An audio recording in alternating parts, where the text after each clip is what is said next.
Right, we're ready? Yeah. Angus, you know what to do. Clap us in. Welcome along to the Whisky Stories podcast with myself, Graham Colgar, and we are back, Angus. But we're not in diggers, we're not underneath diggers. No, we're not. We're back out on our journey, our venture around different areas. Aye. We're in the library. But we're not surrounded by books, Graham. We're surrounded by drams. By drams, balls yeah. of whiskey. We've made it. The Scotch Malt Whisky Society, the SMWS. Loads and loads of people will have heard us talking about this SMWS, the Scotch Malt Whisky Society. Of course, we are, as we're recording this, this will all be going out in the second week in January, I think, if our recording schedule's kept up to date. But there'll be loads of people who have woken up on Christmas morning, ran excitedly down the stairs to unpack their presents and see what Santa had brought them, and will have realised they have a nice green bottle with wrapped up with a membership for another year at the SMWS. Absolutely. It's now we'll talk about it when we speak to our guest here, Mr. Andrew Murphy. But SMWS, Scotch Malt Whisky Society memberships must get given about at Christmas. But I mean, it's been a long time coming here, as well. I'd say we've had a couple of former employees on. I'm thinking Jan Damon. Well, we have a former employee that usually hosts the show with us. Well, we do in Ross Bar. But I mean, Ross Bar's worked for everyone. And if anyone watching on the YouTube channel, he's underneath the table. Yeah. he's not here this evening, so we're all going to be able to get a word in. And Jolly Toper as well. Course, Mark Davison, who just started working here because he decided he wanted to work here, I think, rather than any formal contract of employment. No, exactly. I think, if I remember correctly, he at the time did he stay across the road from the venue down in Leith? He did, and then I think he enjoyed going in so much. I think it was a story that they went on a Christmas party and they needed someone to cover the bar. That's exactly to work the bar when they were the actual employees were away, and that's it, foot in the door. Well, we are at the Queen Street venue, and we are joined, as you mentioned, by our guest this evening, Andrew Murphy. Andrew, how are you? I'm good, thank you. Thank you for having me. No, you're very welcome. Thanks for having us. I mean, we're in this circular room. For people, if you're wondering why it sounds different or where we're recording tonight, get yourself onto the YouTube channel and check it out, because as Angus has said, the library, we've been treated to a dram down the stairs.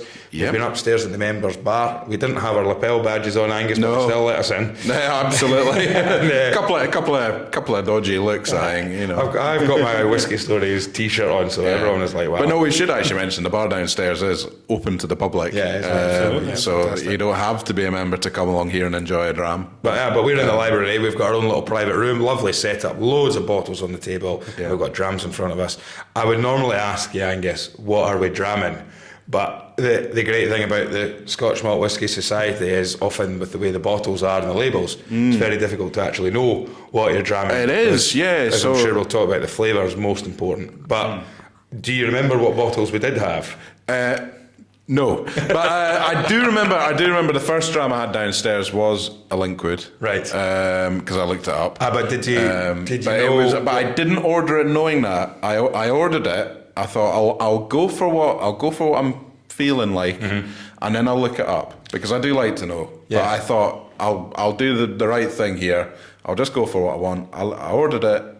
And then I can't remember the name of it. It was something tasty. It says that's always a good thing. Something tasty at the front. I mean, I'd like to say having tasty in the name was what swayed me towards it, but no, genuinely, I just wanted something bourbon, and it looked really nice. Well, that's it. It was very nice indeed. Andrew will be able to help us out, because I think I have a dram that you gave me when we walked in. I didn't ask what it was. Oh yes, so I've still got that to have.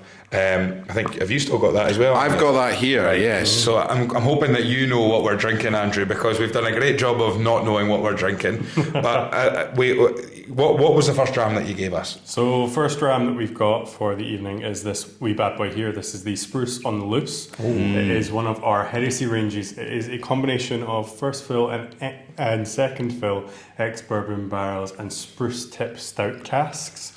So this was a partnership with the Wasted Degrees Brewery that actually started when I first started in the company.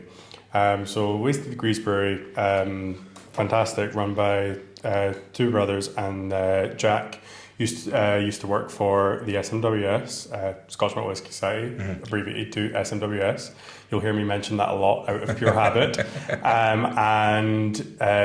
Back when I first started in the society, I originally worked down in the vaults before I moved up here to Queen Street, and we had quarter casks on the bars that we would fill with spirit and then allow them to mature and take on the different profiles of whichever casks we brought in. And a couple of the casks we sent off to Jack and the guys at Wasted Degrees, and they filled them with their beers. They did a barrel aged stout, which we then sold in the venues. It was stupendous. And that's coming from someone that drinks more whiskey than beer.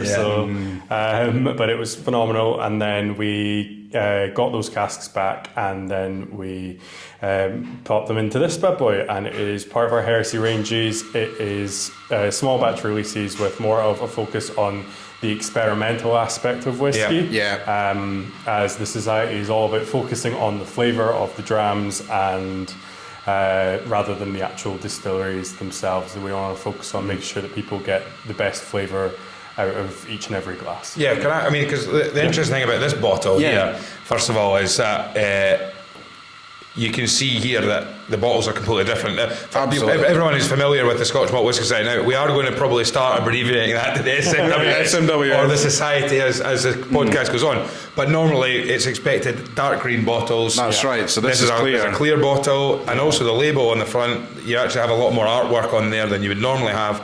In the dark green bottles, you have your lovely logo in gold, and then you have a sort of black background, black or dark and grey and gold, whatever it is, but just with the information on there. Yeah. On this one, there's a little bit of artwork on that. So what's the reasoning behind the artwork and the change of the bottle for this one versus the other ranges? We wanted to differentiate the heresy ranges from our standard releases. So all of these standard bottlings from the SMWS will come with the classic white label. Right. That's for any of our single malts, and then anything that's 18 years or over will be black label. That's seen as our more premium range of bottlings. However, originally it used to be down to price. So you will occasionally see some bottles on the bars that will be sort of 5 years old and have a black label, and you'll go, what the hell, what's that about? That's for some of our more expensive bottlings that we get in from distilleries such as Paul John over in India, which we discussed briefly as we were setting up. And that was down to the price, but now it's down to age. So is that part of the IMWS instead of the SMWS?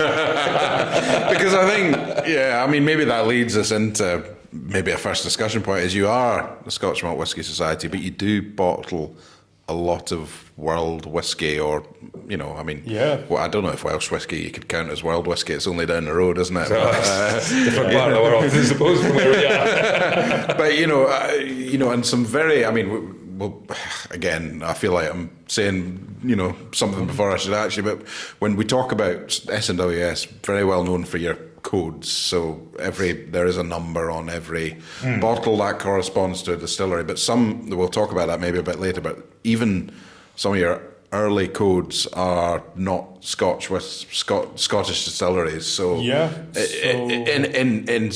that must make me think that even since kind of early days SMWS, you've been bottling things that aren't technically Scotch. So, background to the society, founded back in 1983 down in the vaults in Leith. It's one of our venues and members' rooms now, and it was the original inaugural home of the society. It's where a man named Pip Hills, or Phillip Hills, and a group of his friends got together and decided, you know what, we're going to do this thing, we're going to bring this to the world.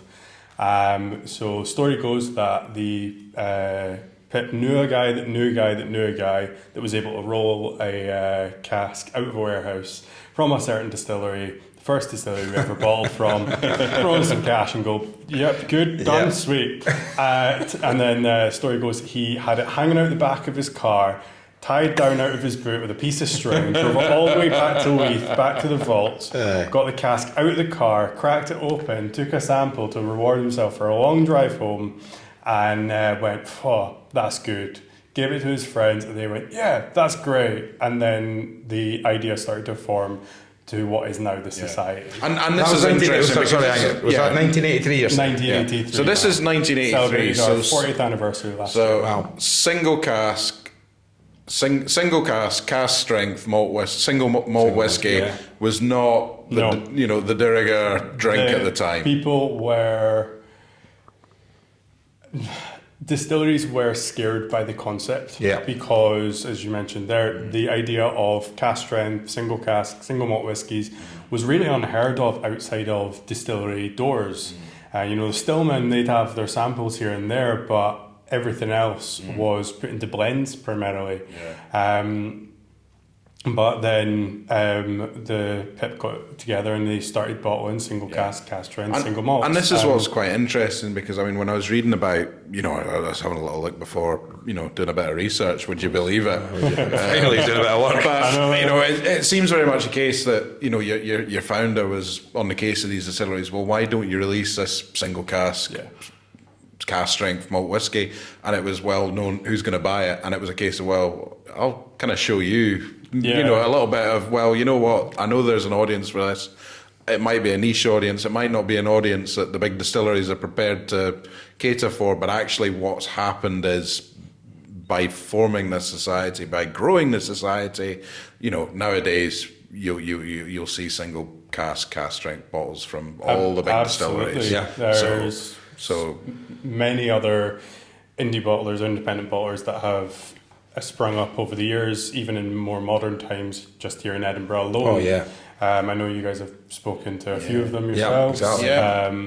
Some great people producing some fantastic liquids.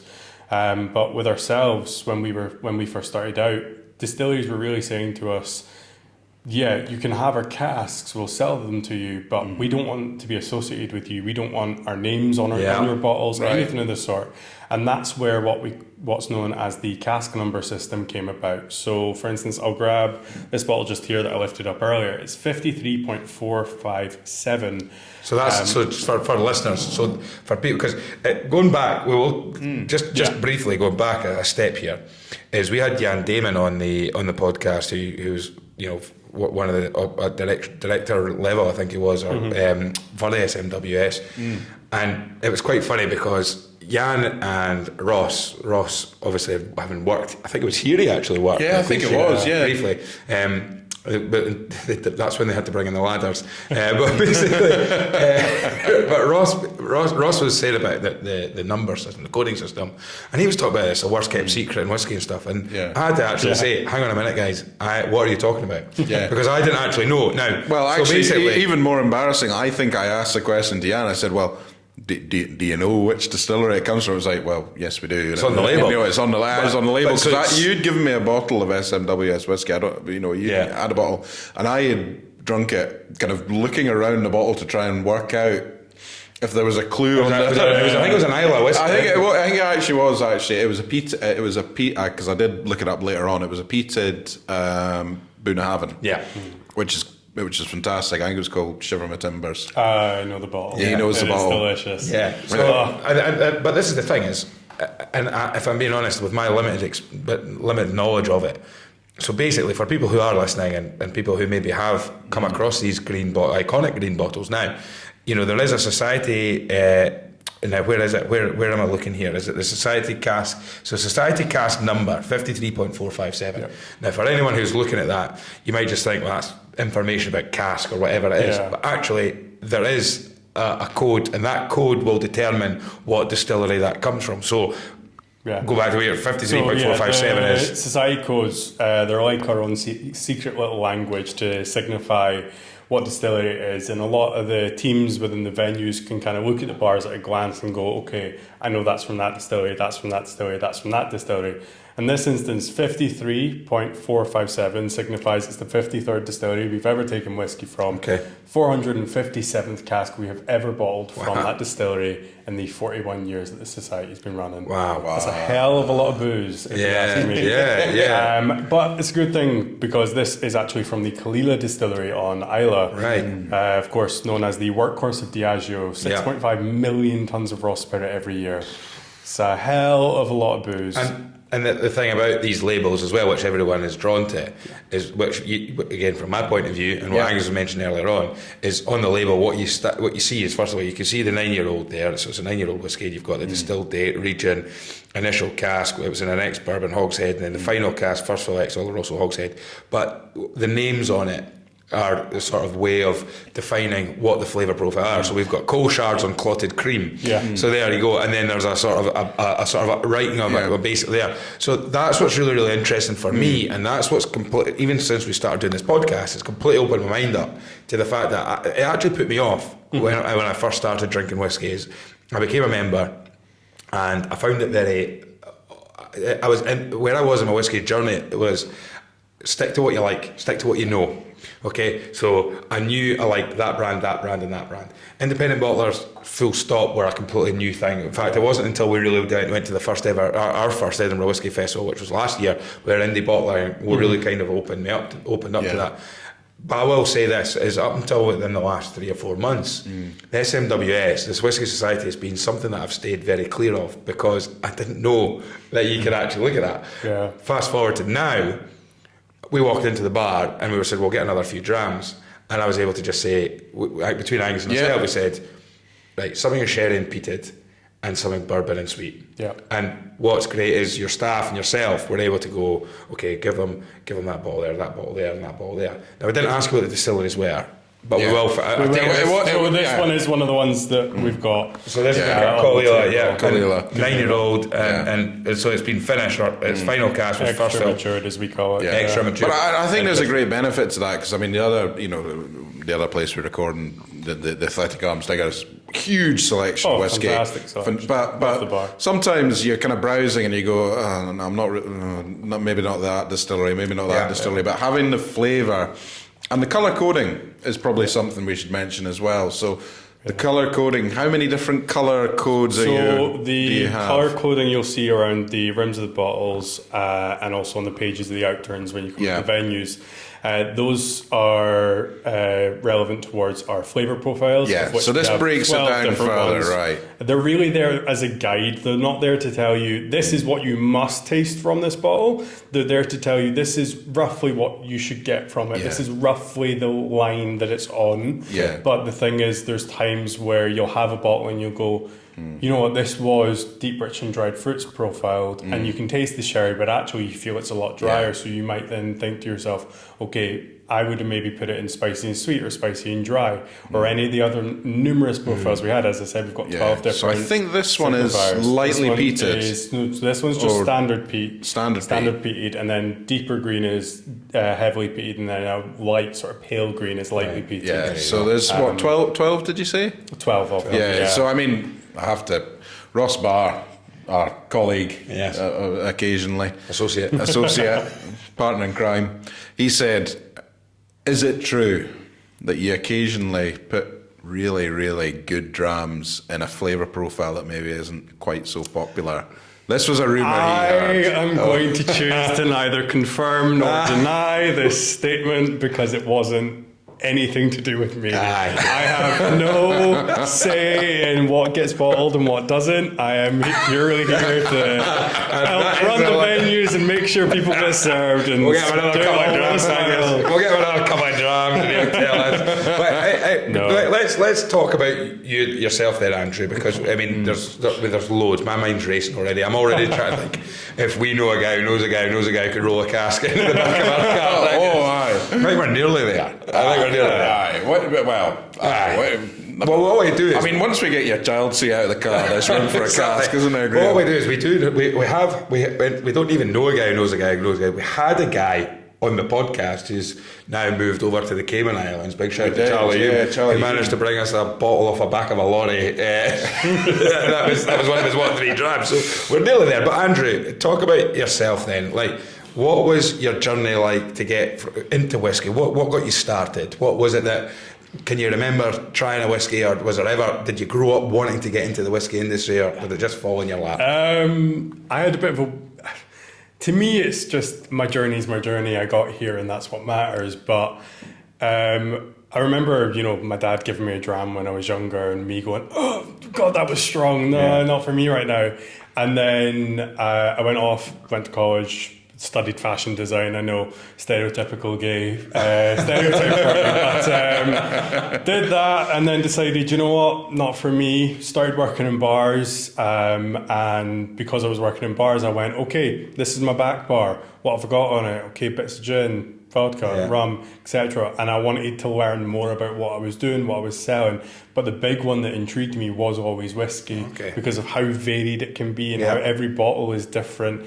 And don't get me wrong, there's so many different gins that are different, vodkas, tequilas, but the one that always struck me as like, I want to learn more about this, is whiskey. So I ended up working in the Almanac Whiskey Bar on the Royal Mile, top of Coburn Street, right in the corner. Fantastic bar, I'd recommend going in. But I remember my first day, I walked onto the bar and there was at the time about 350 malts on the bar.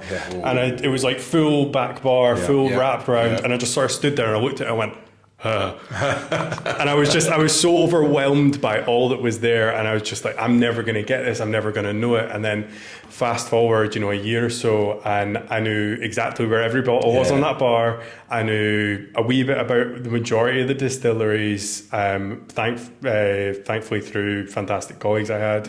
I worked with this amazing woman called Julia, who was a fountain of knowledge, and she just teach you everything and give you all the little nuggets of information, and then from there I'd sort of run my time there, and I went, you know what, I want to move on to something else, but I want to stay in whiskey. By that point I developed a passion for it and a love for it as a spirit. I want to know more, I want to do more. And that's when the manager down at the Vaults approached me, because I was a member before becoming staff.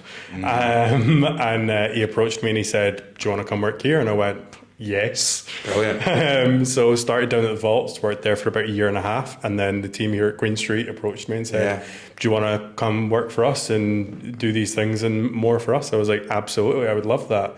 And now I'm here. I've had the chance to run some fantastic tastings. A really big one of note for me on a personal journey is, as I mentioned, very gay. Gay man and whiskey, what can I say?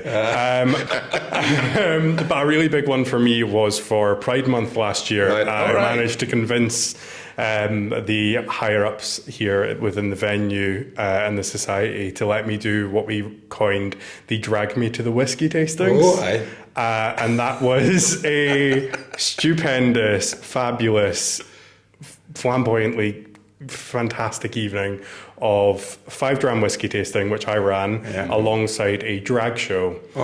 Within the venue. And it was phenomenal. It was an amazing night. The energy was high. Everyone loved it. We're planning on doing a few more next year, and it was just so much fun to bring both my passion for whiskey and also to bring the LGBTQ community into this space, and to show people that yes, we are the Scotch Malt Whisky Society. Yes, we are a primarily members only whiskey club, but we are here for everyone. We welcome everyone, regardless of your, race, gender, sexual orientation, anything.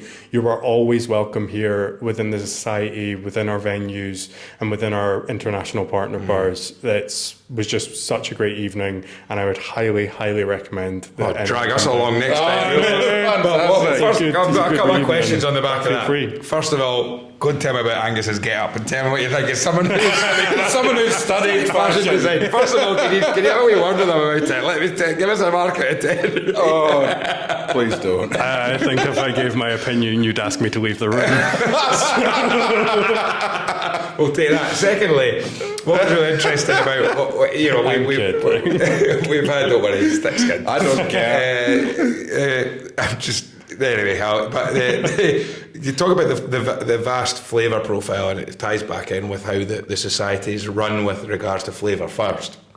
And you're mentioning about how you're not the first person, you won't be the last person that we've had on this podcast that's going through a journey of working through the bar scene, working in the trade, and then just being obsessed with what you can do with flavour when it comes to whiskey. And one of the guys, I forget his name now, but he was telling me years ago, and I liked the dram at that point, so it wasn't like, and he was sort of saying, it's quite nice seeing a young man sort of getting into whiskey and what have you, is it's got this perception of being an old man's drink, etc, etc. This was an old man telling me this. But one of the things is he sort of has converted a lot of people to whiskey, and he didn't do whiskey taste, he didn't work in whiskey, but he was just sort of a guy that knew about whiskey and would happily try and introduce somebody to it. And what he used to say is, if you tell me someone says to him, that I don't like whiskey, he would then say, well, do you like ice cream? And if they were going, well, I obviously like ice cream, he says, well, just like ice cream, whiskey has a flavour for absolutely everybody. Yeah. You know, there will be a whiskey that somebody could go to and say, That's right, mint choc chip. yeah, mint choc chip. You give me a mint choc chip. I don't like it at all. No. Right, but you know, but there'll be people. Rum and raisin can't stand it. There's whiskies out there that will be like, there will be whiskies out there that I'm exactly like that with. But there are also plenty of whiskies that I'll go, actually, you know what, I quite enjoy this or quite enjoy that. And then obviously then sometimes you'll be in a mood. Actually, you know what? I'll just have a vanilla with a 99. And you know, there's a dram out there that could be just, that's your go-to dram. Yeah. And I think that's what's really, really interesting about when you get people that are very interested in whiskey because it's flavour. But then you also get people that are just dead against whiskey because it's the flavour they have in their mind is what it is. And that's what I think, it's the two-way attack of going into whiskey. There's obviously plenty of different ways you can do it. Is I was drawn into whiskey through the heritage, the stories. I loved the idea. That's why brands were drawn to me, because I'd hear about a brand or I'd read about a brand. The Glenfiddich brand was the sort of, I went to a Glenfiddich tasting when I was very, very, like 18 years old sort of thing. And you get the story and you believe in the story, you fall for the story and you become obsessed with the Glenfiddich brand. And you know, you end up like Big Cameron Ewan. I want a ball like that. And that's the way it works. But then you get other people who approach whiskey from a completely different way. And that's what's fascinating. We've seen it. How many women have been on the podcast, females on the podcast, who have all gone. I mean, I've not done it yet, but they're what 3 drams. Off the top of my head, I'd have to look back, but off the top of my head, more women have put smoky peated whiskey in their what 3 drams than men. And that tells you something that, and I think it was Tom and Monique were talking about it, and they both worked at the whiskey shop. And at the time, Tom and Monique were together, or they still are together, hopefully. but they were going out with each other. They both worked together, and Tom would get all these tourists. A lot of them men would come in and say, I need a whiskey to take home, but I'll better take something home for the wife. What's a good whiskey to take for a woman? What's a good whiskey for a woman? And the thing is, Monique's flavour profile, she loved peated whiskey. Yeah. So he would be going, well, that's my girlfriend over there and she loves peated whiskey, so there's a good chance that your wife might, but at the same time you take peated whiskey. You just don't know. And that's it. So when it came to working down at the vaults then, this is we've heard a lot of people talk about the vaults, and we've mentioned it earlier on. You know, the vaults is where it all began, and of course, the idea of the vaults down in Leith, keeping their. I'm assuming that the casks aren't all kept in the vaults anymore, but that will have been the original place. I'm assuming that the casks were sort of kept, or was that the vaults of the bottles that were kept down there? So the vaults gets its name because about 2-3 stories underneath our members' room, there is actually an original 1700s vault. There's 4 separate vaults. They were originally owned by wine merchants and are still owned by wine merchants today. We do not own those vaults. And there's still one to this day from recollection that they don't have access to, can't get into.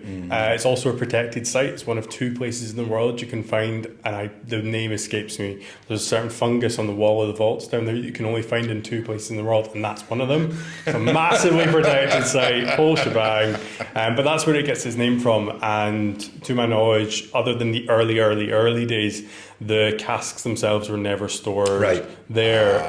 They were stored at warehouses that we leased out until recently. We're in under current leadership when we founded our own dunnage warehouse over in Glasgow, where we do a lot of our own bottlings, and we rack all of our very nice casks of all the delicious liquids. But excellent. It's still not everything. We have stuff scattered all over, to my knowledge anyway. But, I mean, when you look at fair bit. The volume here, I'm looking at this and you're saying this is cask number 53.457. So that, but the 457. So that means in the 41 years, 457 casks Yeah. have been bottled just from 'Cause this it's distillery. from this Now, if you distillery. pick another bottle at random, pick this bottle at random here, That's actually a rum. I've picked a rum, but it's an R89, so there's only 9 bottles. But Yeah. my point being, and we've talked about this, and you mentioned independent bottlers, and one of the things that we talk about on the podcast quite a bit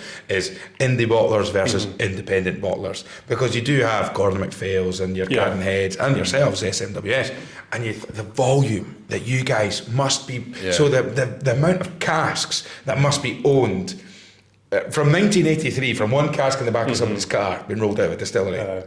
To now. I mean, how many releases? Business. How many releases are you do the society put out every month? Is Or every, it monthly Currently- outturns? So currently and I can only speak for the UK, as we are international Yeah. all over the world. I'm getting to that a wee bit more in a wee bit. Yeah. But currently for the UK, it's between sort of 25 to 35 releases every single month. 25 to 35 releases every single month. Bottles. And bottles. And- Now, and bearing in mind, yeah. bottles. So, but I mean, Yeah. for example, you're talking here that this is a hogshead. Now, Ross will be over the moon with me and patting on the back, but you're looking at Yeah. approximately 250 litres for a full hogshead. Yeah. Over 29 years, there'll be a little bit of angel share and a bit of loss there. But Yeah. you're still talking about over 200 litres Yeah. of liquid. Yep. Now, how many bottles would that equate to? So that would be 165 bottles. So 165. That's one. That's Of one. Yeah. one of 20 odd One of releases 25 of over 12 times months. 12 for a year. So The amount of yeah. casks that you guys must have, and be still trying to acquire. We are, again, I can't speak fully on it, but we are, to my knowledge, continually purchasing new casks Yeah, of course. Yeah. to keep up with the supply and Yeah. demand. We're actually now selling casks through the SMWS Right. as well. Oh, wow. So that's in celebration. It was released last year as part of our 40th anniversary celebrations, Yeah. ahead of our 50th anniversary celebrations. It's what we're calling our 50th Cask Club. And that is where you can buy a cask of New whiskey, make spirit. of spirit from ourselves. Not always new make, but it's in several different cask types from ourselves, and then store it for the 10 years, and then on the 50th anniversary or thereabouts, you will then get your cask back. It's a fantastic In bottles? program, and so it can done in bottles and then in the cask as well. So again, it's something definitely worth looking into. Yeah, All the yeah. information is on our website. Wow, but yeah, it's yes. really interesting to see the way in which the business has developed and grown Absolutely. over the years, as a lot of businesses need to survive. Well, you call it a business mentioned- now, but was it started as a business? Because I mean, with it being a society, and you have people, as you said, a small group of people, who obviously were at a time, and we've had apologies for putting him into this bracket, but like Paul Main, one of our older guests that we've had on. Sorry, Paul. You can give me a shout out on the Facebook group for that later on when you hear this. But you look at being a whiskey geek now and being a lover of Scotch whiskey, and you look at like people. I mean, how old are you, Andrew? 24. 24, yeah. So you're the same age as Ross. I think you had a much harder paper round, if I'm being honest. You're not wrong. But the thing is, like, for a 24-year-old to get into whiskey, and that's you been in the industry for what, 3 or 4 years now. Whiskey, Yeah. general bar and hospitality since I was 16. Right, so yeah. thereabouts. So you look at it and you say, and from us now, Yeah. I mean, we're a podcast. There's TikTok pages, there's YouTube channels, there's Facebook groups, and all that. Paul Main was talking about, and we had Boutique Dave as well, talking about. Well, we were whiskey geeks when. You literally had to go to whiskey events and whiskey shows, and even look at whiskey shows now versus what would have been out there. And we talked about the fact that like everyone got excited because Arran was a new distillery, and everyone was buzzing about Arran, and that was like 1995. And you look now and you see that there's new distilleries popping up year after year after year. But when you look back in 1983, and we talked a little bit about Angus was saying single malt whiskey wasn't what it was back then. No. You look at that and you say, well, these people started it because they were a niche, they were a small collective group, a society, and obviously the romantic side of me would like to believe that it was set up as a collective group of people that go, this is a great wee thing that we're doing, but I'm pretty sure there will have also been a point where it went, this is now a business. Yeah. And now it's like you're a public. Yeah, public limited trading on the Company, stock yeah. markets. Yeah. Yeah, we are a business nowadays. Yeah. There's no getting around that fact. Well, you're a machine. Well, you're a whiskey machine. We're a whiskey, yeah. But we're a fantastic business that do some amazing things for the wider industry. As I said, trying to consistently push boundaries and be progressive and continually pioneer the flavour over everything else. We bottle from 160 different single malt distilleries nowadays globally. But yeah, I do believe when Pip first founded the society, probably was an aspect of the romantic side of it. Yeah. And then it will have gotten to a point, and I don't know when that point was, but it will have gotten to a point where he eventually will have gone, okay, we need to do something with this. And it was interesting, like discussing my journey in whiskey. My dad was actually a member back in the 90s. He's got like some of the original bottles and the original membership packs. And when I started working for the society, he dug it all out and he showed me it all. And he was like, this was this, and we did this, and and it was interesting for me to see his experience as a member back then to the experiences for members now. Because my dad was a member as well. I don't remember much about it. I just remember it was, because it was kind of mid-90s, so it was like, I just remember a form that you kind of ticked a box and put a check in and sent it back, and you got a bottle. And I don't think my dad was particularly active as a member. I think he had it maybe for a year and let it lapse, and he got a couple of bottles and that was it, and they're long gone now. But this actually brings me on to a really interesting. I'm mad for all this stuff. In fact, I'll talk about this actually because there is a running theme that goes through the Whiskey Stories podcast and guests that we have on, people who become obsessed with whiskey. I'm hearing that your dad was a member. So was your dad is your dad a big whiskey fan? Or was he? So I would not thank, but I would say blame my dad for a lot of the whiskey obsession I have nowadays. As I said, he was a member back in the 90s, and then as I was growing up, he would always have a wee dram, a wee tipple here and there, and he knew bits and pieces. But it was really interesting as I started to work for the society and develop my knowledge more and more, how the knowledge level kind of shifted over time. So now it's really interesting. Like, he comes to tastings of mine. My mum and dad came to drag me to the whiskey tasting. And in support, and it was really interesting because he came up to me afterwards and he went, I learned things in that tasting that I never knew before. And he'd been drinking whiskey since the 90s. So that's always really amazing to hear and to see. And it's when people come into the venues and they talk to the team and we go, we tell them something about one of the distilleries, or we show them a bottle that they hadn't seen before. Or sometimes, as you say, like in Diggers, you go across the back bar and you go, maybe not them today, maybe not them today, maybe not them today. With us, we're focusing on the flavour. If you come to us and say, I normally like these things, it's always fun because a lot of times we have people come in and they go, I like a Macallan, a Balvenie, any of the big names. And you don't always see those names from us because we only get so many bottles from the cask, and they will sell. But it's interesting because then we can find alternatives, and then from that you can open someone's world up to a whole new realm of whiskey they didn't realise existed, distilleries they didn't know, the spirit and the level of the quality that they produce from, Tamdhu's a great one. Tamdhu's a great example. I've had so many people, but going back to my point, though. So what the thing is, and this is a running thread, is we talked earlier about your background before we started recording this, and you were saying that you travelled around a lot because your parents were engineers, and they also travelled around. Now, that is another common thread, the amount of people that we've had in this podcast where becoming a fan of whiskey through an engineering background, I don't know what it is, I don't know how it works, I don't know what it is about somebody with an engineering background that finds whiskey so immediately puts you in a whiskey. But then on the other side of it as well is, like, as Scotsmen and Scotch people who travel the world, we're a small nation and we're a very proud nation. We like to put our kilts on, we like to do this, we like to do that. But you can go anywhere in the world and you'll see a bottle of Scotch, and there is such a nice feeling. And I always feel that people that have travelled, but I think there's also, like, you wear it. Like, I feel a foot taller than somebody who is not from Scotland that likes whiskey, because I'm like, well, actually, you like this stuff. I actually live in the place where it's made, mate. Because this is, I think we've all been in situations and we've all mentioned on the podcast where we've been abroad somewhere. There's been a bottle of Scotch whisky, and you're able to say, "Well, I'm actually from Scotland." And it's like, wow, there you go. Yeah, people, it's a conversation starter. starter. It certainly is. So there you go. That's another one. Vicariously.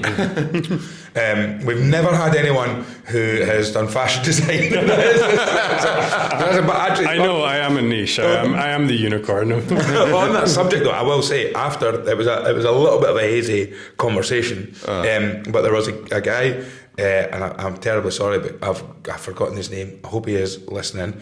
I hope he's not offended that I've forgotten his name, because he's from Glenrothes and he lived over in America. He was at our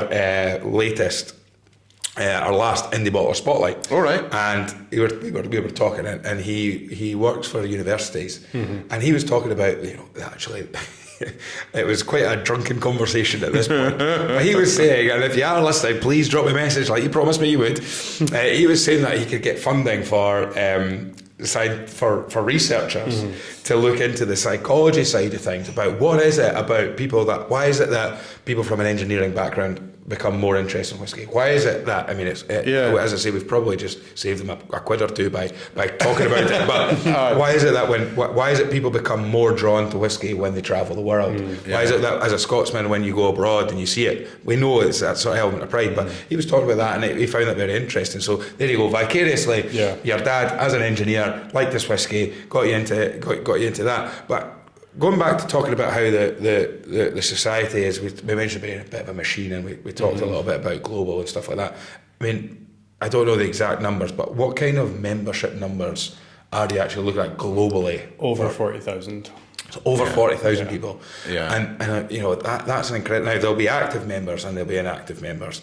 And I'll be first to admit I was an inactive member for a good couple of years where, as I say, I got gifted the stuff, and I was a bit like, thanks for that, but the society's not for me as such because of that. Now, we've mentioned it, and you say I find myself under a bit of pressure when we go to diggers now. Well, because there was a period of time when we were recording where everything I was drinking was Glencadam, and it was like the first thing I was looking at going Glencadam.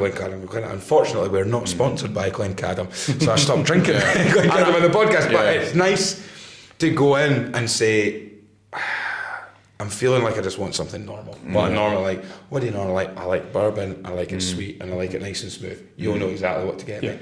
Or I want challenge tonight. I want a bit of complexity. And I think that's something I've maybe yourself noticed in particular agreements. Maybe when we started doing the podcast, if someone came on and they said, "Oh, this is 56.7% ABV," you'd go, "Ooh, I don't know if I'm actually." That kind of maybe frightens me a little bit. Whereas I think now yourself, and especially me, when I'm looking at a bottle of whiskey now, I'm almost, and I hear Ross saying it, and I almost find myself saying it. Don't fall into this trap. Where you say, "Oh, what's the ABV on that?"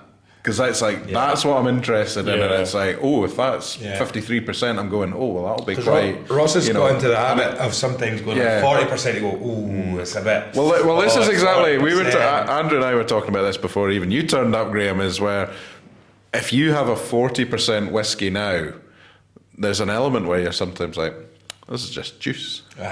Because, we remember there's a podcast episode we recorded and we never actually released due to its terribleness. But you bought an 18-year-old Jura for Ross on the podcast, and he I'm looking for sponsorship, and we won't mention what Ross said. No, we won't mention what Ross said. But I think he thought you'd bought him a glass of cold tea or something. Yeah, it's a 40% 18-year-old Jura, and he did say, and he was disappointed that it was at 40% because I suppose if you're taking the whiskey right, 43 seems to be the sort of appreciated level, and 43 is 46. But is everything that is brought out cask strength from the society? Yeah, so primarily the bottlings from the society, specifically the single malt, single cask ones, will be cask strength. Things like the Hennessy ranges, like the one we had there, Spruce on the Loose, that is 50%. It's taken down to But everything else is primarily single cask strength. So a fair whack of percentage there. But I agree with what you're saying. It's interesting coming from where I am, where, drinks cask strength stuff so frequently that, it sticks in my mind. Went catch up with some old friends the other day, had some drams, as you do. And they're all, it's, fantastic bottlings from the likes of Jura, Glenfiddich, etc. But their core ranges, it's 40%, 45%. And we're, 5-6 drams in, and this is going to make me seem like a questionable person. But we were 5-6 drams in, and they were all starting to get a bit wavy, start to see the fairies a wee bit, and I'm just sitting there going, I'm fine. And it wasn't even that level of I'm fine when you're not fine. It was I'm so used to drinking the higher percentage stuff. It was. But there's also a danger. It was dangerous. There's a danger that also we were in the company of somebody who was just at a social event actually, and they were putting a lot of water in their whiskey, and they worked in the whiskey industry. Yeah. I can't remember whether it was Danny Dyer. It might have been Danny Dyer, former Grants. I don't think you were there, but he was putting a lot of water into his whiskey, and it was a cask strength whiskey that we had. I think it was a Cadenhead's Milton Duff that Ross had brought along, and he was saying, you put plenty of water in there, and he sort of said, look, when you drink a lot of cask strength whiskey, there's always a danger that eventually your taste. We were like that. Kind of numb to it. You get out of the Edinburgh Whisky Festival, and obviously we're drinking responsibly as one should when you're at a whisky festival. Of course. But your tongue does start to go. It does, because I remember being at that festival, Graham, and you'll remember at the very, very end there was somebody passed us a whiskey, and it was 30-year-old something. And it was I can't remember a single thing about that dram, which is a disgrace. It's unfortunate because it could have been anything, but it was try this by the way, and it was that's great. But it was by that point the taste buds had left and gone back home. Now, you're absolutely right. But moving on to a little bit of whiskey chat, and this is where Ross isn't here, so we're going to sound like we actually know what we're talking about now. This is where what I'll say, Andrew, is do a bit of acting now. you'll probably be limited to what you can and can't say on this front because of that, but it is very notable. You go back to 1983 and you look at the timing of your guy Pip here going and buying a cask of whiskey out of a distillery, and also through the 80s, Angus, and into the sort of 90s. What we know is famously this was the sort of downturn of the whiskey industry, the whiskey loch, and at the time their distilleries were holding on to a lot of stock and needing rid of it. And it has been a conversation that we've had over the last few episodes, few weeks in fact, where you look at where the industry is right now. And I think the industry is in a perfect place from a consumer's point of view, albeit I will say, as we are recording, and this will date when we are recording this, I see that the Talisker 18 has jumped up even higher. It's now sitting at up to over £270, I think. Yeah, something about that, yeah. Which has been a sort of indicator from people on the podcast, guests who have talked about over the very recent period of time how much of a jump we've seen in the whiskey pricing. I feel like instead of in economics they have the kind of the Big Mac inflation tracker, which is where they take the price of a Big Mac around the world and they kind of square it off with exchange rates, and that's how they track inflation. I feel like we do the Talisker 18 inflation rates. I think it's either Talisker 18 or a Freddo. Or a Freddo, I remember when it was 5p. But I mean, it's like £1 nowadays. I think the Talisker 18, I think a lot of people will probably say that it was probably underpriced for so long that the jump went so quickly that it caught a lot of people off. But the fact that they've done it again would show you that. And the bottom line is people are still buying it, which is why it justifies the price rise. Look, we know the whiskey industry is changing in the sense that the cost of sourcing wood now has become really, really expensive. The cost of fuel to transport, the cost of even just simple things, and without getting too political, but you look at national insurance rates rising up in the UK, so that means that wages are going to be higher that companies have to pay out. There's a whole host of different reasons, energy bills, all these kind of things that are going to be part of the fact that the cost of whiskey will increase. But what we're also seeing is that people are now, your cynics, and maybe not so cynics, people who have been part of the industry for a while, are starting to come out now and say, maybe it's not the very good. I spoke to somebody a few months ago, and they've been in whiskey for 25, 30 years, and he said people always look at this as a downturn. He said, I've been in whiskey for over 25, 30 years. He said, yeah, whiskey has two levels. It has very good and it has good. And he says, what we're seeing right now is we're probably dipping into the good part, whereas we have been in the very good, very good section. But it is going to be a challenge, and it is going to be difficult. But what that does mean is, and I think we talked about it with Greg Urquhart on the Indie Bottle Spotlight, is how will distilleries, will they keep producing, but what will they do with their stock? But what it will help is having people like the SMWS who are able to go to distilleries that we can actually, take stock off you. You've got a powerhouse like Diageo here with Colilla. People would often think that we know which relationships are building between, and you've got a company that's been going since 1983 in the industry. The relationships will be pretty tight with a lot of these distilleries. So I'd imagine that it probably makes it even easier now, potentially, for the SMWS to be able to get hold of stock, and which can only benefit members, can only benefit the consumer, because we know there's going to be potentially another like in the next 10, 15 years, we're going to see better stock coming, or not better, but good stock coming back into the circulation as well. Of course, the thing to remember with this society is we will only ever bottle something when we feel it is right for our members. So when it passes our tasting panel and they say, yeah, this is up to standard. So we may have, and I don't know this for certain, but we may have casks from desired distilleries, but we may not necessarily release this right now because, in our opinion, it may not be ready. It may not be to that quality, to that standard that we want our whiskies to be at. Yeah. So you might have a cask that you look at it and you say, look, we know what distillery that's come from. We know that's going to just sell. But in our opinion, we need to let that, when that's not ready to be bottled yet. Whether or not it will sell, of course, as a business is a factor, but for us, the big factor is making sure that we deliver that flavour and that quality to our members. Right. It's why the members join. They join for, of course, the amazing experiences of joining the venues, attending the tastings, coming into places such as Queen Street or the Vaults. But the other hand is, of course, the spirit. It is the whiskey itself. And it's interesting to see the way in which that develops over time. Yes, we have amazing relationships with a lot of these companies, but there are still a lot of companies that, even though we've been around for this long, still, won't necessarily sell casks to us, or they're from, distilleries that are maybe too small to sell out casks. They want to keep it all to themselves. When I worked at the Vaults, we had Kilchoman in from Isla. They did a distillery visit with us, and they talk about how when they first started, they sold off loads of their casks just to keep the lights on, which is also quite normal within the industry. Of course, sure. But then it got to the point where they went, damn, we have no more of our original spirit left, and they peeled it all back, and they bought casks off of these people that had bought the casks for Realised they had to buy back, triple the retail value, bought it all back just so they could have some of that original stock, and now they don't sell to anyone.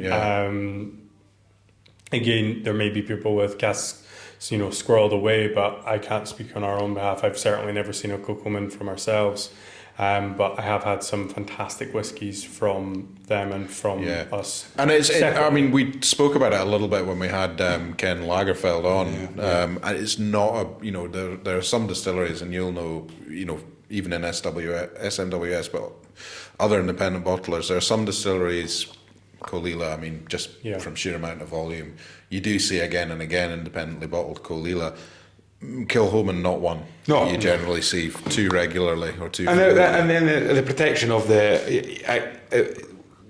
you look at backdated agreements as well, and that's what's nowadays you'll see. You go back to 1983 and you look at conversations that were being had with distilleries, or even who owned what distilleries, and your guy Pip here could have had a great relationship with, I don't know, let's just say for argument's sake, Macallan, right?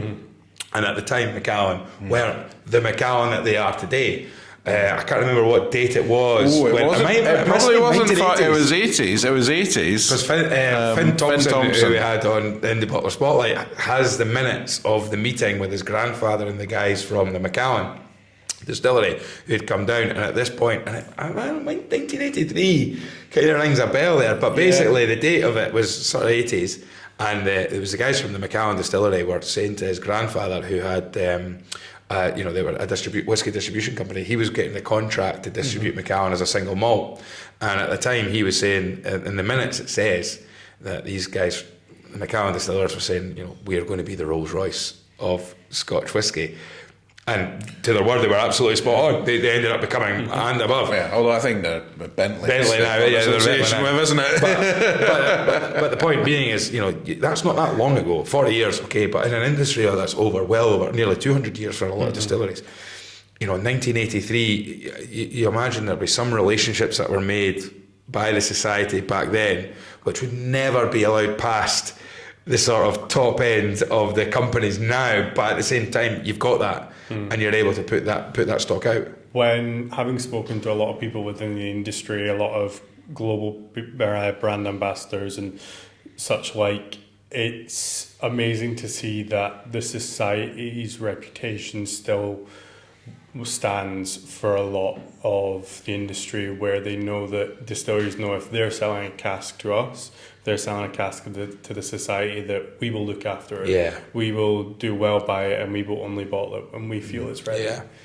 Because as I said, we want to make sure that we give our members the best flavour, the best bottles, and the best experience possible. And I guess this is one of the benefits of membership, is that people that, when the quality and the flavour of what you're bottling is on display, that's the incentive to be a member. Of really, course, because you know that we've had bottles. As I said, I'm not a member. I never have been a member, but I've had tastings from bottles, and I have to admit, really, really, impressed with most of the stuff I've tried from you. So it speaks volumes that you know from that bottle, from that label, you're getting something that is of quality. And when you look at the core values, and that's always a difficulty. The Scotch Malt Whisky Society has changed hands quite a few times now. To be where it is today, and holding on to those core values must be so important. And having those sort of values there, where it's flavour, it's this, it's that, because you say, I bet it wouldn't be very difficult for the society to actually go, do you know what, we could do 50 releases a month. As we can't, because we've got the stock and we've probably got the finance behind us. We've got 40,000 members around the world. We could, if we wanted to, and we could chuck anything into these bottles and they would still sell, because, as Angus has said as well, sometimes, or even just doing that, occasionally putting the name of the distillery on it, because it doesn't matter what's in that, there will be people that buy a 20-odd-year-old. If it says Springbank, and suddenly you go like that, right? But then being able to not be greedy on that front, hold back, make sure that everything's done to the right way, of the way that it was supposed to have been done. And we talk about, sort of tongue in cheek a little bit, did they set it up as a society first, or did they set it up as a business? I would probably say, if you look back in your history, we had a chat. I got very lucky to be able to have a chat with Stuart Urquhart, who's the fourth generation of the Gordon MacPhail family. The Urquharts there, and he was talking about his great grandfather's business model, and and we were saying, did you ever think about becoming blenders? Because in the 50s, 60s, even further back than that, the 40s, 50s, 60s, with the casks that they were buying, it would have made the business sense to go, we'll be blenders, versus and using the stock they had to make blends. And he said, our family were greengrocers up in Elgin, and there was also a family of greengrocers in Kilmarnock, and one of them went down the route of blending, and we've got Johnny Walker, and one of them didn't. Thankfully for everybody, the Gordon MacPhail family, the Gordon MacPhail business is still growing in the whiskey that they're producing. They've got their distilleries and what have you, but it does show you. And so for me, if you had a financial advisor as a mate or a business advisor as a mate, and you're saying in 1983, I'm thinking about setting up a whiskey company that specialises in the most nichest of niche things right now. Yeah. Most people would have said, you're an idiot, don't bother. But look at it now. Yeah, well, this is it. And the fact that it's worked and it continues to work means that, you still know that from the Scotch Malt Whisky Society, you're getting single cask, and actually, I think what's really interesting when we're talking about that designation, single cask, single malt, Scotch whisky, cask strength, you now look at a distillery like Annandale, and that's a distillery, and they're only bottling single cask, cask strength malt whisky, and it's almost a kind of full circle now where it's like bottlers like SMWS led the way, and now the distilleries are saying, you know what, we're going to have a distillery, but we're only going to release whiskey of this variety. Yeah. It's interesting. It's remarkable. Kind of leads back to what I was saying earlier about how back when the society was first founded, the concept of cask strength whiskey to the general public was really unheard of. No one was doing it. A lot of the distilleries that were in existence purely to supply the blends. That then, some fantastic blends, amazing blends, but single cask strength was really not a thing. Whereas nowadays you look at any of the major distilleries, and all of them will have at least one bottling that is cask strength, because there is an increased demand for it. And I think that is only more proven by the society and their continued success. You look we back, are still here 41 years later. So. Oh, exactly, and it's education as well at the end of the day. Absolutely. As you look at it and say, you go back 25, 30 and 40 years, what was the education like for people? Or how did you find your information on whiskey? How did you, because there weren't pubs like the Athletic Arms with over 800. I mean, that's what, we're in such a spoilt situation where, what we drink in Scotland is next to nothing of what is exported around the world. And yet, when we go to a pub like Diggers, or you come here and you've got the walls of whiskey and stuff like that, is that there's, like people have said, we had brand ambassadors have said, there is more whiskey in this pub, and this is just one of a pub. This is not even the biggest whiskey collection in Edinburgh. In Diggers, second biggest, I believe. But it's not been verified yet. It's not been verified. But the point of the matter is that that's just one pub in Edinburgh. And he said, and we've had brand ambassadors saying, you put this pub in a lot of countries around the world, this would be the biggest whiskey collection in that whole country. And this is just one pub in Edinburgh. And then you've got other hotels, Inverary Hotel. You've got all these different places, all these different areas, the Highlander and all that kind of stuff. And you see, we're so lucky with that. And yet, as I say, we're not even scratching the surface of what whiskey is being exported in and around the world. But when you think about and I've lost my train of thought where I was going. I've got a good example of this, because I've mentioned it to you, Graham, but I'm going back to Japan in the new year for another long weekend. For another long weekend. Hopefully I manage to stay longer than 3 days there this time. But I was looking on the last night there. I was looking to book a hotel in Tokyo for one night, and I thought, well, we'll go.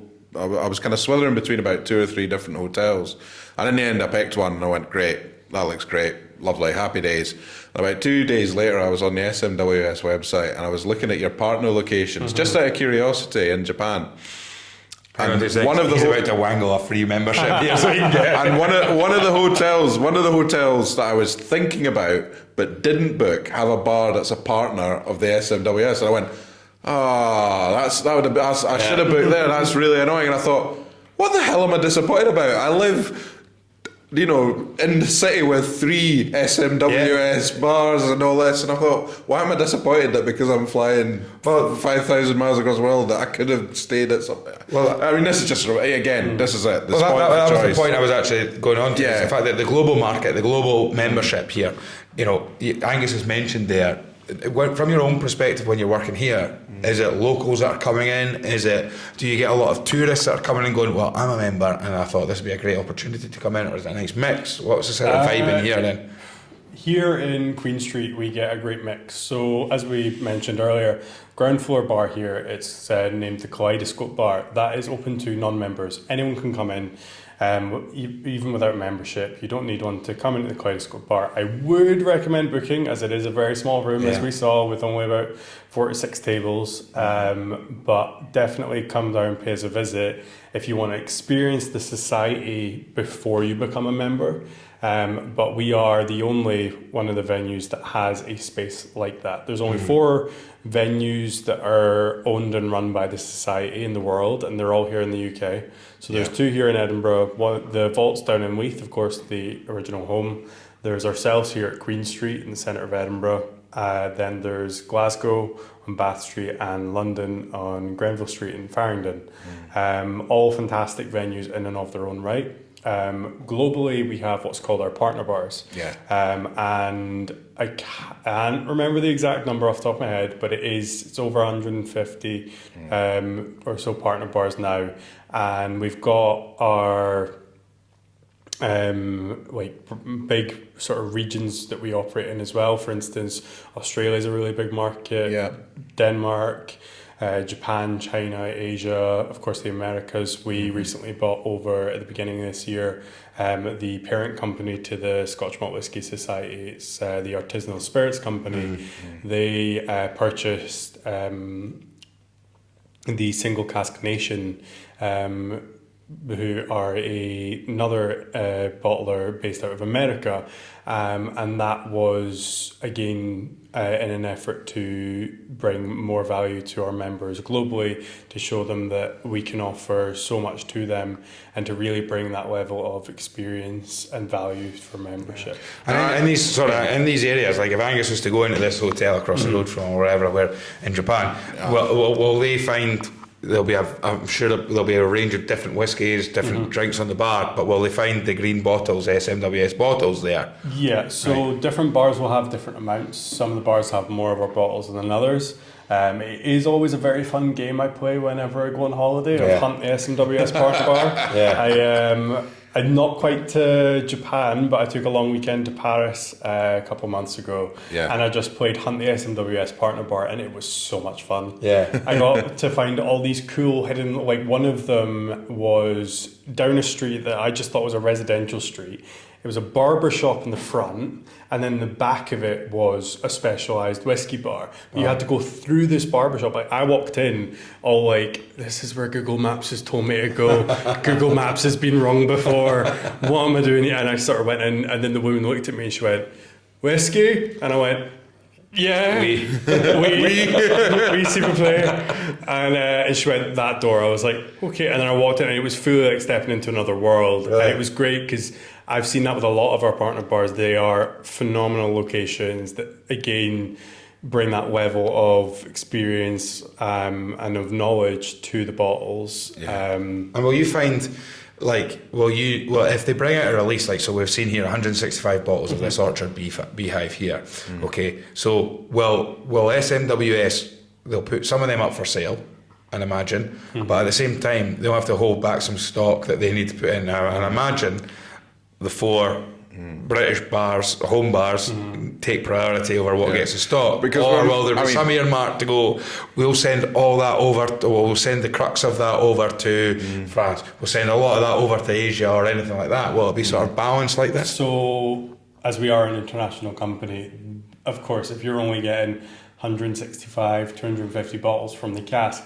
that's not going to supply them. So you do get different allocations depending on your country. So like the UK, where we've got the venues, we do have the outturns that do release 25, 35 bottles every month. Whereas if you go to a partner bar over in, for instance, we've got one of the team here that used to run one of the partner bars in New Zealand, and he'll say they only got like a few sort of here and there when they could. And it's always interesting to hear about what some countries get that other countries don't. There's some countries that get bottlings that I've not seen. So there'll be exclusive.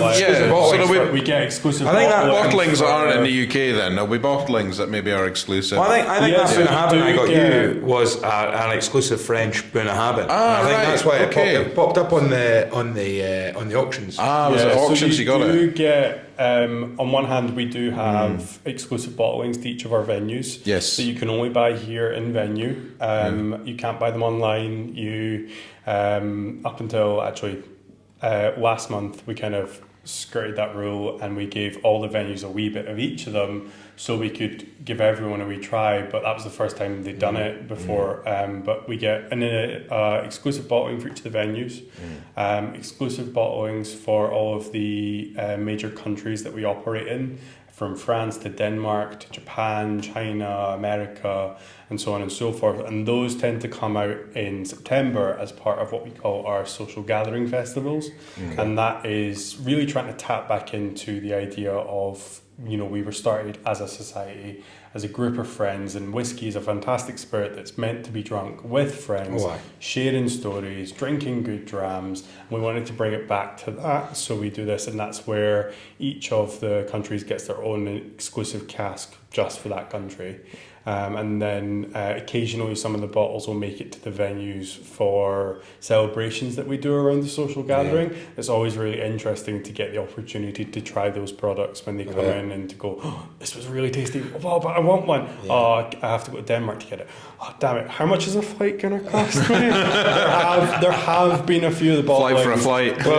Well, talking about sharing drams with friends, you've ticked the box of being a good guest because you didn't come empty-handed. And to be honest, I'll just hold it up to the camera for those that can see. When you see one of these bottles that a guest has brought on, a clear glass bottle. A clear glass bottle. It was scribbled out. This has been scribbled. There's been writing on all of this. I'll let you introduce this. What we got here. But what have you brought? I brought from my home stash. Wow. Which is at this point over 200 bottles. Wow, really? In the house, yeah. It's covered into the hallway, floor to ceiling, and you open it up and it's just whiskey. Brilliant. It's one of my wee party tricks when friends come over. I'm like, look at the cupboard, look at the whiskey, and they're like, yeah, Andrew, we can tell you work in whiskey. Well done. Okay. What can we have a dram now? What percentage are SMWS bottlings, do you think? There's 4 shelves and 2.5 of them are SMWS. Staff discount. Yeah. Not always. My bank account wishes. But yeah, this is the Seaside Sherbet. It is a Glen Scotia. Yeah, it's a young one, but a good one. 8 years old, entirely matured in a first fill ex bourbon barrel, and it was 60.3% was all that. Delicious, spicy, a good example of what a good classic bourbon cask and what a fantastic Glen Scotia is. Brilliant. Wonderful. Oh, crack this. So feel free. I'll pour it because if Angus pours it, it'll be right to the brim. So a bit previous for that. I guess another question when we're talking about the venues and the 4 venues you have in the UK, and it's again goes back to what Graham posed at the beginning. If you've woken up on Christmas morning and underneath your tree is a membership to the SMWS, one thing that you do in particular a lot here is kind of events and tastings, and down at the vaults there's different events. It's kind of live music nights and things. So I mean, maybe just give us an overview of the kind of things that you do here and the kind of tastings you do here. What can you expect from a tasting at SMWS? So I am biased since moving to Queen Street. If you'd asked me when I worked in the vaults, I would have said the vaults is the best venue. We do the best tastings. I now work in Queen Street, so now my opinion is Queen Street's the best and we do the best tastings. But the truth is that all the venues do amazing tastings and experiences for everyone.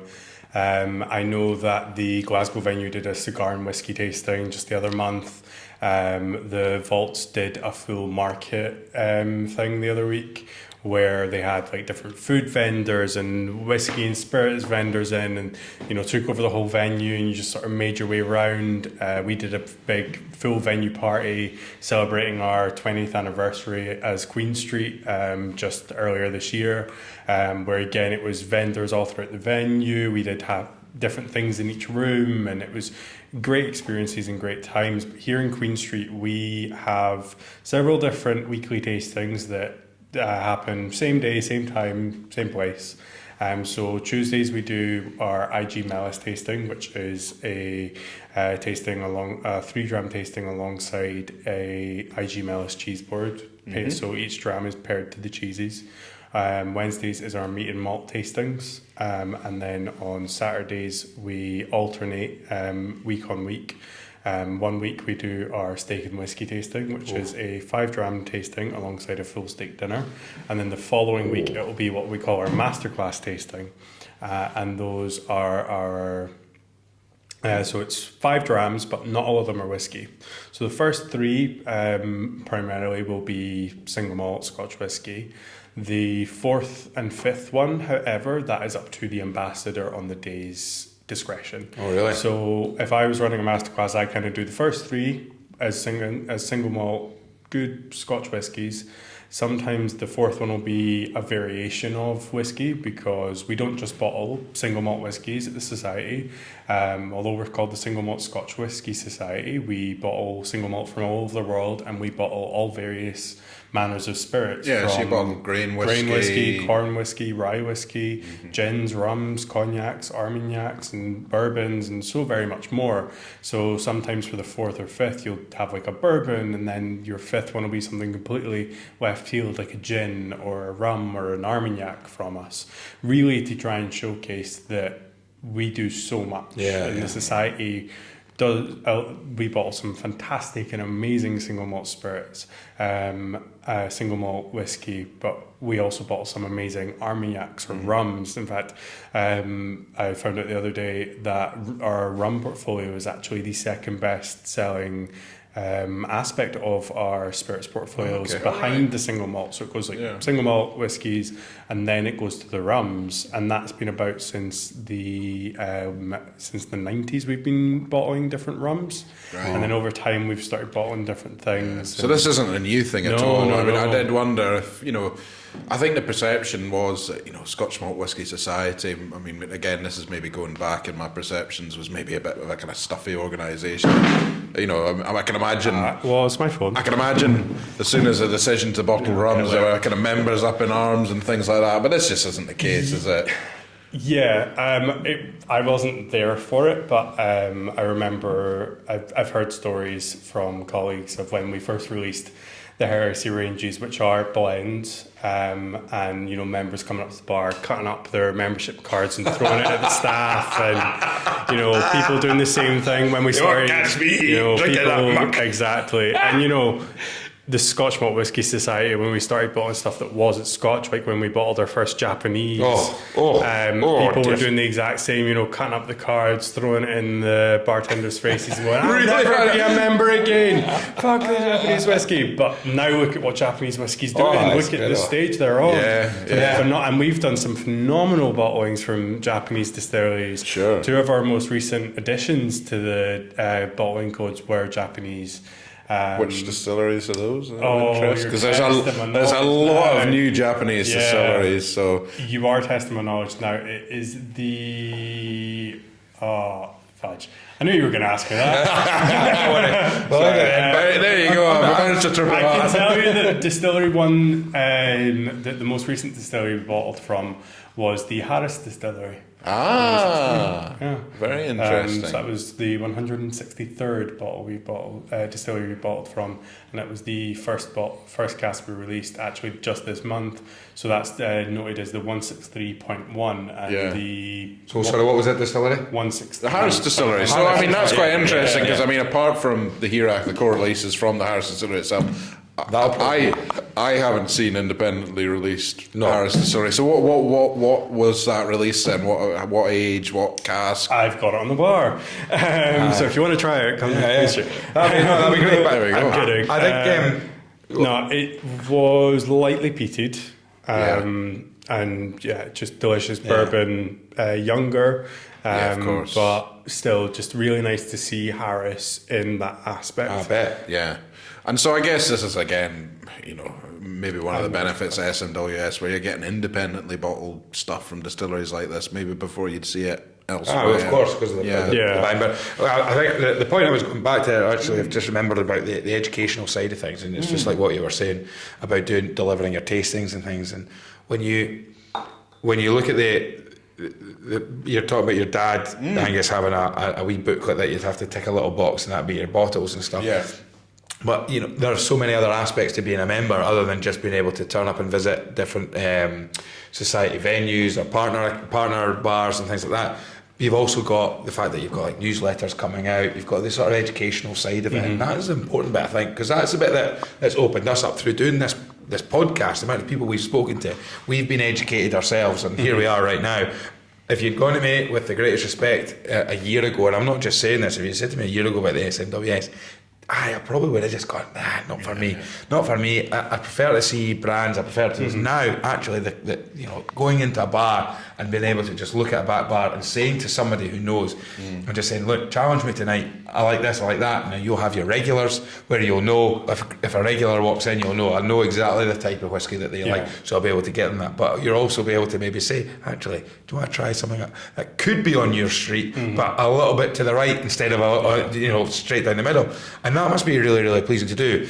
Very quickly, because I'm conscious of time here. A couple of things here. Number one, we talked to Simon Smith the first time. We had an episode out in December, but the first time we did Simon Smith, he talked about curating a bar. Yes. And he talked about how he sets the bar up. Now, what you'll tend to see when you go into most bars is you'll see it structured in a way where it's like lowlands, highlands, baysides, peated, islands and stuff like that. But he was talking about when he curated the bar at the Inverary Hotel, was it? It was the Inverary Hotel. He did like a sliding scale where it's like sherries, it was like sherries to bourbon and sweetness to peat, and a sort of scale of that. So you would actually, if you were to look at the bar, you'd go, why the hell have they got Isle whiskey all the way up there, but the other Isle whiskey is all the way down there? How do you guys structure the back bar then, in terms of making it easy for the staff and knowing where everything is? Yeah, it's a lot, because to anyone that's been in any of the venues, you go to the bars and it is just a wall of whiskey facing you, and you go, that's a lot of booze. And because it's all that iconic bottling we talked about, it all looks the same, effectively, from a distance. It's all in the same bottle shape. It's, for the most part, the same style of labels as we discussed. Some are white labels, some are black, and then some are pictured, and those can relate to the heresy ranges or to specific special releases we've done.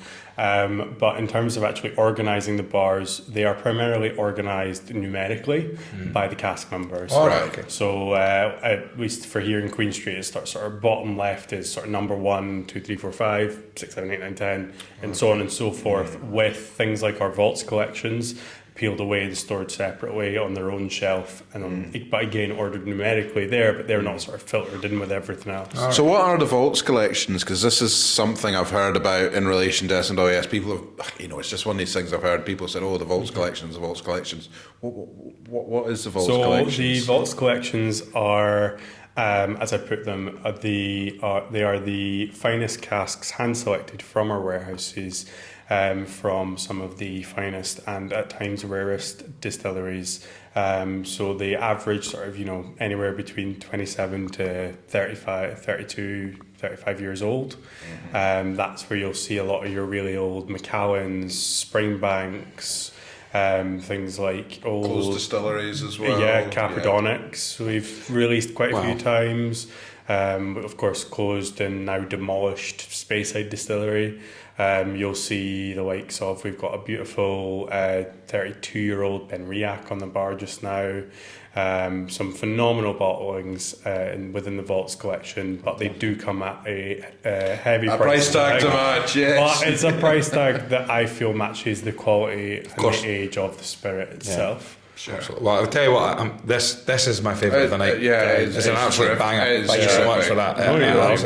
Well selected. It takes water very well, but the sherbet, it's one of the ones. What was the naming of it? Seaside Sherbet. Very, very rarely, and we've coined them. I don't think SMWS would agree, but we've coined them wanky tasting notes in the podcast, where not the SMWS one specifically, but I tend to... Seaside Sherbet. So you're going to go down to Kirkcaldy Prom at the weekend with Sherbet Dibdab. I'm getting that's the thing, I'm getting that. That's right, the last question I want to ask you mentioned earlier on about this drag situation there. Sounds absolutely fantastic.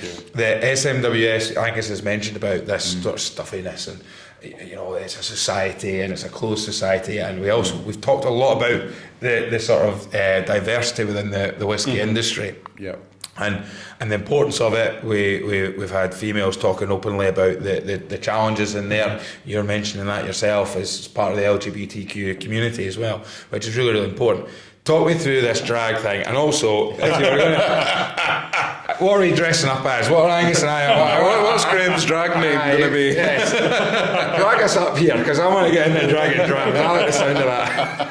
So, contrary to popular belief, it is not myself or any of the guests that get into drag. No, I did have quite a few people turn up and go, Andrew, you're not in drag. What the hell? What have you done? And I'm like, no, I think this is scary enough at the time. And, no, so we do get a local drag artist that comes in and they'll perform alongside myself or one of the team as we do the tasting.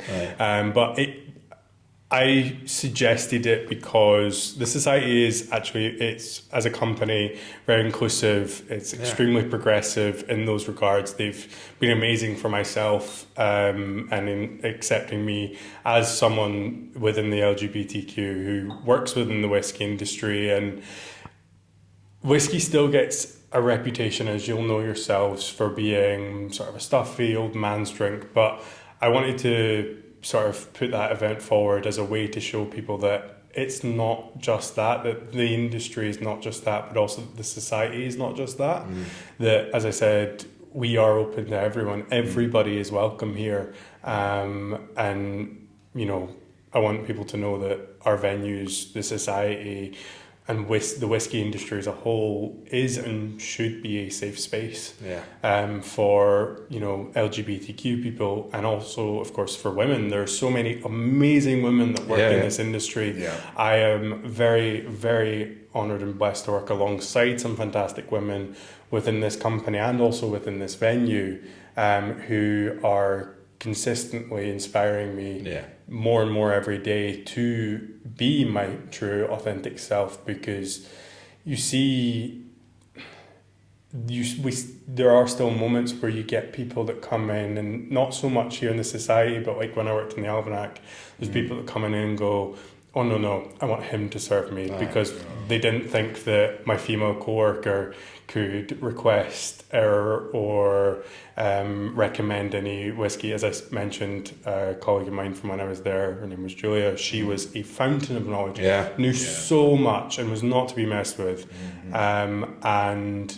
But there were still moments where, you know, I would hear that and then I'm just like, well, hold up, because she knows 10 times more than I do.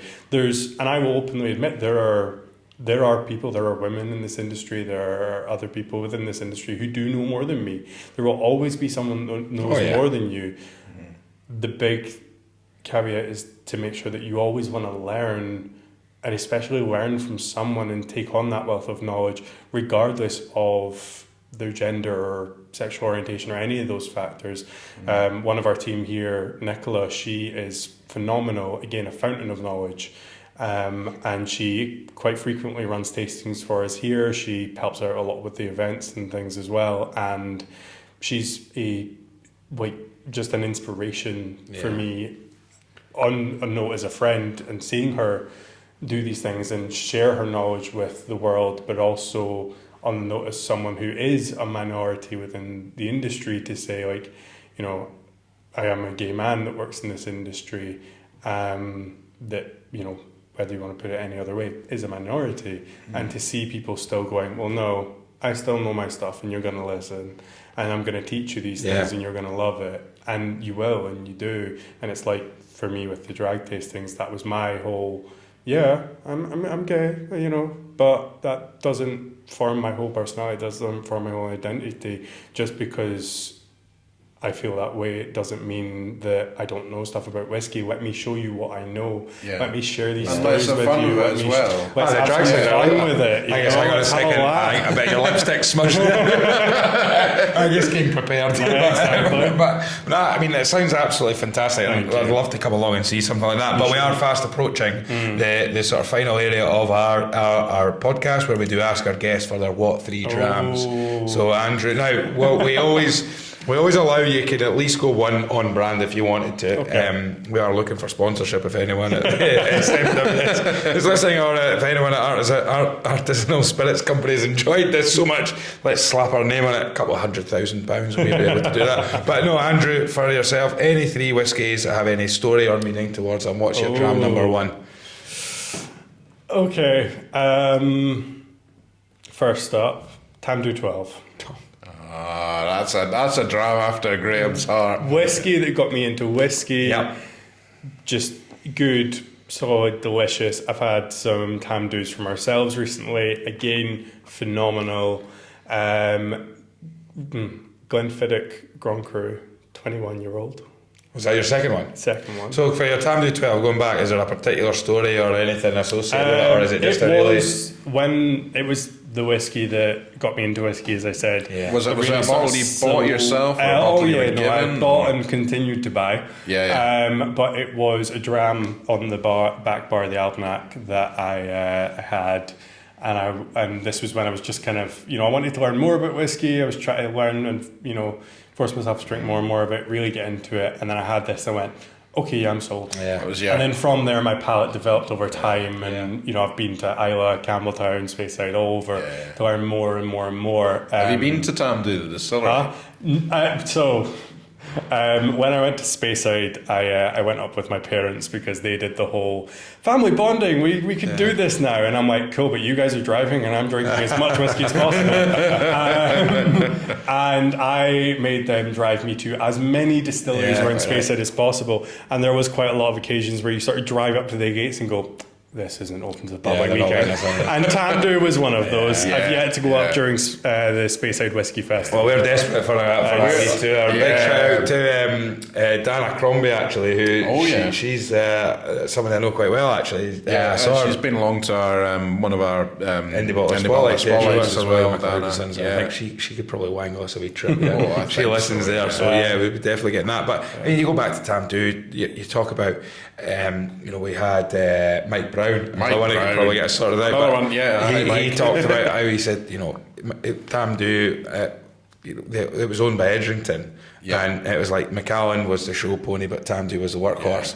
And he talked about how, when the guys at Ian MacLeod, looked at purchasing Tamdhu, they looked at the distillery and thought, well, it's a bit rough around the edges, bit of a working distillery, but it was also the stock of inventory that they already had. Kid in a candy shop stuff, when you walk into their warehouse and you look at what they've got, and of course, I've seen it firsthand. Fraser Souness working his magic down at Scotch at the Balmoral, and an American tourist who's staying in Edinburgh comes in.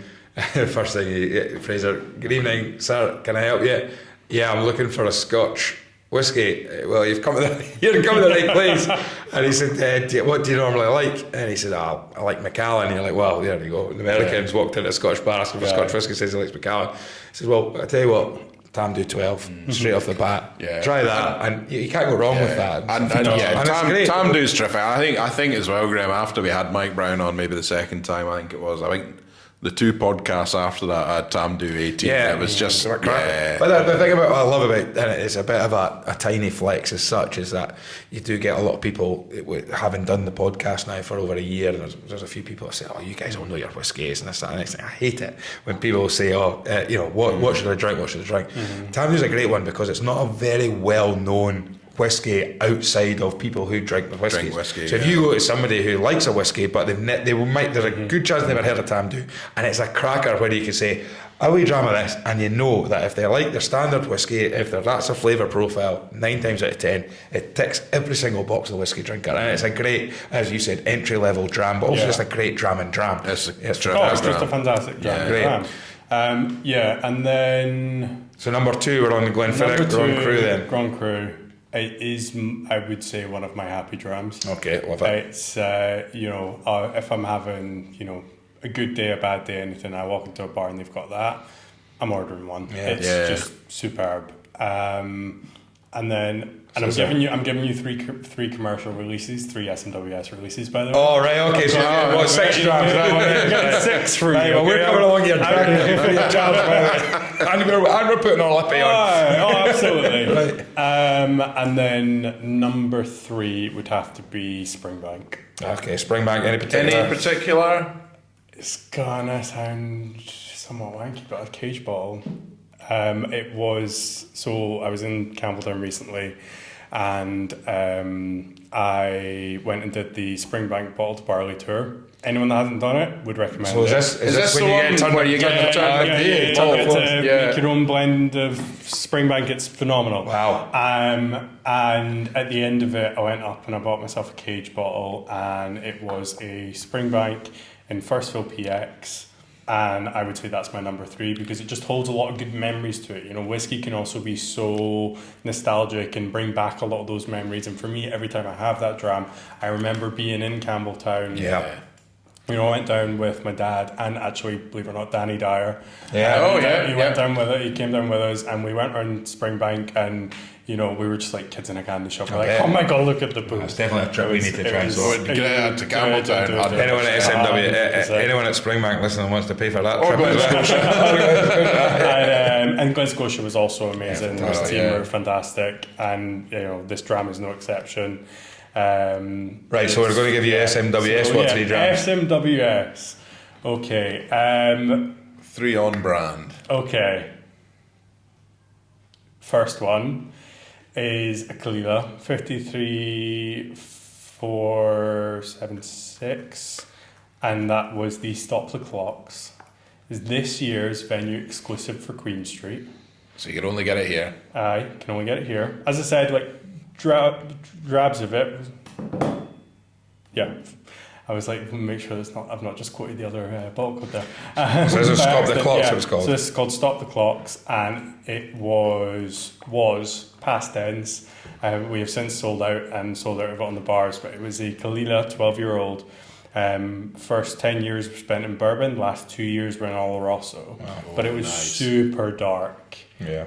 And it was delicious, fantastic, beautiful balance of peat and sherry, sweetness cutting through that peat, and still getting a really well balanced, well rounded dram from it. Was very happy with it. Following on from that, I would have to say it was the Negroni Riff. It was called. It's Blair Athol, so Distillery 68, and I say this bottle because again it actually holds a lot of sentimentality for me. The first tasting I ever did for the society wasn't a weekly tasting. It wasn't just a small private tasting. It was for a wedding. Oh, yeah. Okay. So 2 very good friends of mine, Ben and Kat, they actually got married at the Waltz. Brilliant. And when they were getting married, they specifically requested that I host and run the wedding for them on terms of the society side of things, Brilliant. running service, but then also that I run their wedding tasting. So I did. And was that a tasting with a meal? Yeah, so you it did was a it? full tasting pairing. Brilliant. Fantastic. It was phenomenal, and it was How many people? Special. It was in the vaults. It was only 10 of them because they wanted something very small. But in Queen Street, we can do up to. I managed to get something smaller. But in Queen Street, we can do events up to 40 people for all manner of things. We do private dinners, tastings, pairings. We do events, canapes, champagnes. We do a taster menu, which is £120, 6 courses, and 5 of those courses are paired with whiskey. That sounds great. And all the food is made from scratch, fresh in-house by our chefs. It is phenomenal. But yeah, and that would be number 2 because it holds a good place, brings you back to those memories. And I actually, at the end of the tasting, gifted Ben and Kat a bottle of the Negroni Riff. Lovely. Very nice. And then I would say number 1 dram for me is an Inchmurrin, so Distillery 112. It was called Vindicustard, and this is a story I often tell at tastings when people note to me that. What's it called, sorry? Vindicustard. Vindicustard. It was an Inchmurrin, initially matured in bourbon, extra matured in HTMC.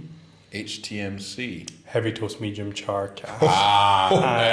There he is with the abbreviation. Ross would have been straight in. Ross would have Ross would Ross not would have- allowed you to answer that question. Angus would have gone HTMC, and before he even started, Ross would have gone, this thing. heavy toast, what was it? Heavy toast, medium char. Heavy toast, medium char. I'll find. And it genuinely smelled and tasted as if you've taken a fresh vanilla bean pod and just scraped off the insides and put it into liquid form in a dram. It was superb, but it also reminded me a lot of like custard as well. It had a lot of that aspect to it, and it just reminded me of a story when I was a kid of me and my brother being gifted like the little ambrosia snap pots of like custard, and then we went into the living room and me and him just looked at each other, and by the way, heavily neurospicy, ADHD to hell, and he's autistic to hell, so we both sort of looked at each other, gave each other that wee devilish look and went, this has been sitting in the pot for a while. We need to just give it a wee shake. It'll be fine. So we stood there in the living room and we just shook the pots for a bit,